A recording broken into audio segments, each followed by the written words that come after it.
Osteoporosis অর্থাৎ যখন আমাদের শরীরের হাড়গুলো মাল্টিপোরাস বা ছিদ্রযুক্ত হয়ে যায় একটা সামহাও বয়সের পর, বিশেষ করে আমাদের পিতৃতুল্য মাতৃতুল্য মানুষদের এই সমস্যাটা খুব বেশি হয়। ওই অস্টিওপোরোসিস কিন্তু অবশ্যই আমাদের পেলভিক গার্ডেলে বা আমাদের ফিমারি হাড়গুলোতে চলে আসতে শুরু করে, লং বোনগুলো বিশেষ করে, এবং সেক্ষেত্রেও কিন্তু ব্যাক পেনের একটা অন্যতম কারণ অস্টিওপোরোসিস হতে পারে, যেমন আর্থ্রাইটিস একটা কারণ।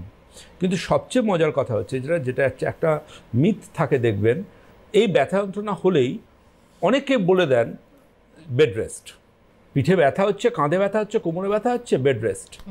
এবার বেড রেস্ট তো কোনোদিনও ট্রিটমেন্ট হতে পারে না, বরং আমি এরকম দেখেছি যে বিছানায় শুয়ে থাকার পর ধরুন একদিন রেস্ট, দুদিন রেস্ট ঠিক আছে, এবার 7 ডেজ ধরে তারা বেড রেস্ট লেখা তিনি বিছানায় শুয়ে আছেন 7 দিন ধরে, হয়ে দেখা গেল কি তিনি আরও শরীরটা একদম জবুথবু হয়ে অসাড় মতন হয়ে গেল যন্ত্রণায়। আমরা সবসময় বলবো যে সারাদিন চেয়ারে বসে থাকলেও কিন্তু পায়চারি করুন। ঘরে রেস্ট মানে শুয়ে থাকা নয়, ঘরের রেস্ট মানেও কিন্তু ঘরের ভেতর পায়চারি করা, সিঁড়ি দিয়ে একটু ওপর নিচ করা, যাতে আপনার শরীরে মোবিলিটি থাকে।